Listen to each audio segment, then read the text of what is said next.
저는 부산지방공단 스포원이라는 그 지방공기업입니다. 거기에서 본부장의 역할을 맡고 있고요. 저희 공단은 경륜 그리고 금정 체육공원, 체육 스포츠 시설로 구성이 되어 있고요. 저희 회사는 국민들의 여가선영 그리고 체력 증진, 국민 복리 등을 위해서 운영되는 지방공기업입니다. 아주 중요한 역할을 맡고 있는데요. 아직은 저의 역할이 좀 미미하고 지금 공부를 열심히 해서 배워가는 중이고, 스포원을 통해서 우리 부산 시민들이 조금이라도 더 여가선영에 도움이 된다면 열심히 하도록 하겠습니다.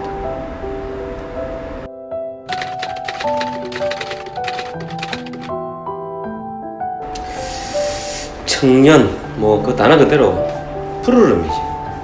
마치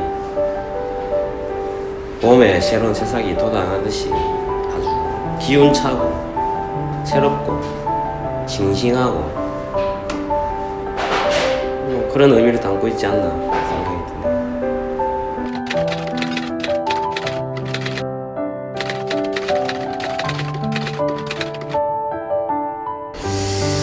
지금 생각해보면 청년 시절로 돌아간다면 제 경험치로 봐서는 저는 굉장히 좀 꿈을 꾸지 않았다, 좀 막연하게 살았다는 생각이 들어요. 그래서 청년으로 돌아간다면 꿈을 꾸고 그것도 꿈을 많이 꾸고 행동을 과감하게 많이 할 걸이라는 후회가 좀 듭니다.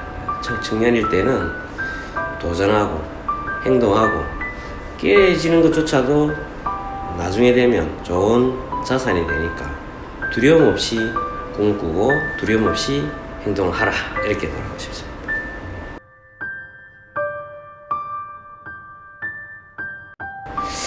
행복이라는 단어 자체가 좀 추상적인데요.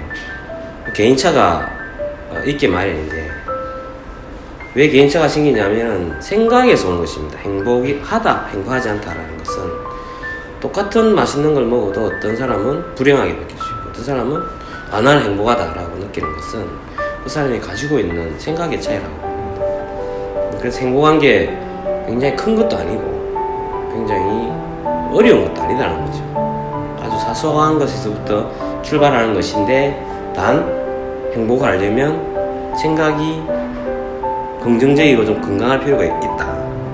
자기 스스로 행복을 추구할 수 있는 생각을 하는 것이 가장 좀 중요한 문제다, 그렇게 생각합니다.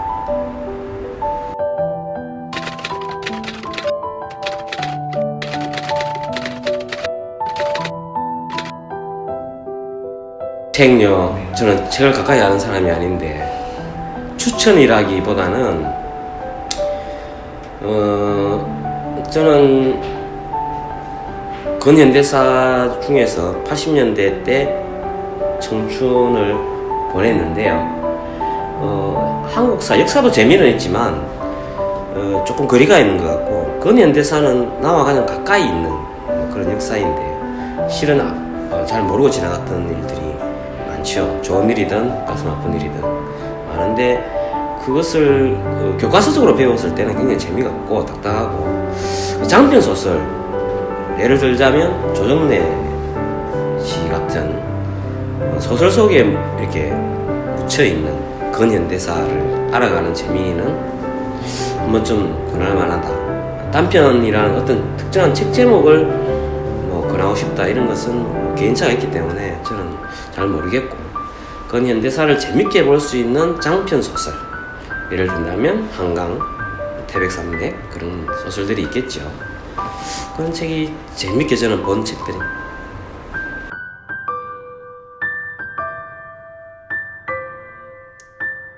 제 큰딸이 올해 대학을 입학을 했습니다. 마냥 어릴 것만 같은 큰 나이가 대학 입학하는 것을 보고 저 녀석도 이제 제품을 떠나서 청년이 되는구나 라는 걸 보고 한편으로는 감동스럽기도 하고 한편으로는 걱정 반 기대 반 어느 부모든지 그렇겠습니다만은 그런 생각이 들었습니다. 청년이라는 시간은 다 살 수도 없을 뿐더러 다시는 돌아오지 않죠. 매일매일 하루하루가. 그만큼 아까 인터뷰 중에 행복이라는 단어가 있었는데 청춘이라는 자체만으로도 충분히 행복한 시기입니다. 그런데 우리 일부이겠지만은 걱정을 많이 하는 우리 그 청년들은 걱정을 필요 이상으로 저는 많이 한다 생각합니다.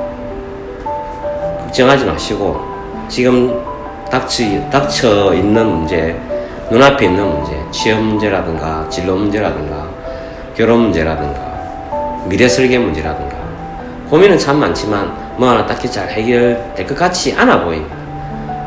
그러나 여러분들이 많은 꿈을 꾸고 그 꿈을 꾼 대로 도전하고 달려나가다 보면 구름에 갇혔던 해가 나오듯이 어느 날 여러분들을 환하게 비출 때가 올 것입니다. 그러니까 걱정하지 마시고 꿈을 많이 꾸시고 그리고 또 포기하지 마시고 도전하시길 바랍니다. 감사합니다. 청년 파이팅!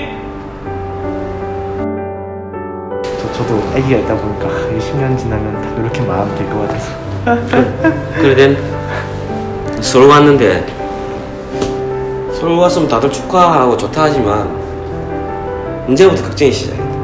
조그만 할 때 걱정하지 않았거든. 걱정해본 적도 없고 공부하라고 나 해본 적이 없다. 단 한 번도. 그래도 진짜 단 한 번도. 근데 며칠 전에 EBS에서 그 프로가 나왔거든.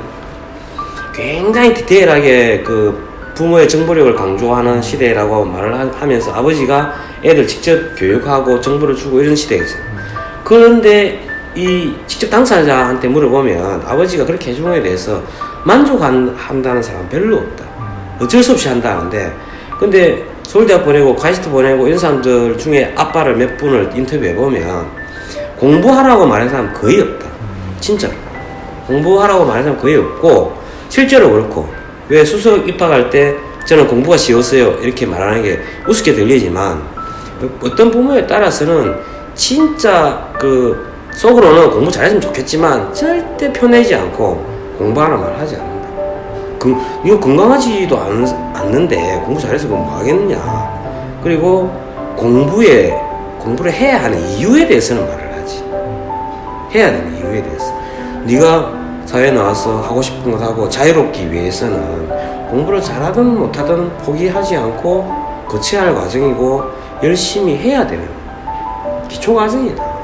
그것을 이겨내야만이 새로운 세상으로 또 나갈 수 있기 때문에 잘하고 못하고가 아니고 절대 포기하지 말고 밥을 먹듯이 밥을 먹으면 신체 건강해지듯이 그럼 양식의 공부를 하는 것이다. 그래서 포기하지 말고 꾸준히 하라. 그리고 새벽에 자지 마라. 빨리 자라. 빨리 자고 일찍 일어나서 학교 가고 건강한 생활 범위 안에서 포기하지 말고 열심히 하라 이랬지 공부하라 말이야. 니 공부 안 하고 뭐하나 이런 말을 해본 적이 없다 진짜. 근데 그렇게 말씀하시면 좋네요. 그러니까 진짜 포기하지 말고 내가 건강을 챙기며 하고 싶은 걸 할 수 있게 노력하라 뭐 그런 거네요. 공부는 밥 먹는 거와 똑같아. 학교 다닐 때는 당연한 거. 작게 먹을 수도 있고 많이 먹을 수도 있어. 그 부잣집은 좋은 거 먹을 수도 있고 뭐 고라니 집은 뭐 안 좋은 음식 먹겠지. 그러나 누구도 내가 왜 공부를 왜 해야 되지 이렇게 의문이 생길 때는 밥 먹는 거와 같아. 그 당시 밥에 되게 먹기 싫은 거식증 환자도 있겠지만 그거는 다른 방향으로 치료를 해야 되고 보통 사람은 다 똑같아. 그 다행히 본인이 의욕을 드러내었어. 부모들이 자꾸 중고 그 좋은 걸 많이 준 거를 받아본 학생들은 좋다는 학생이 별로 없다. 썩 그다지 이렇게 이야기해요. 썩 그다지. 이게 뭐냐면 공부는 이런 사고나 이런 건 전부 철저하게 자기가 하는 거거든. 자기가. 우리는 길만 방해하지 않으면 된다. 해주려고 손을 잡고 가는 순간 힘들지.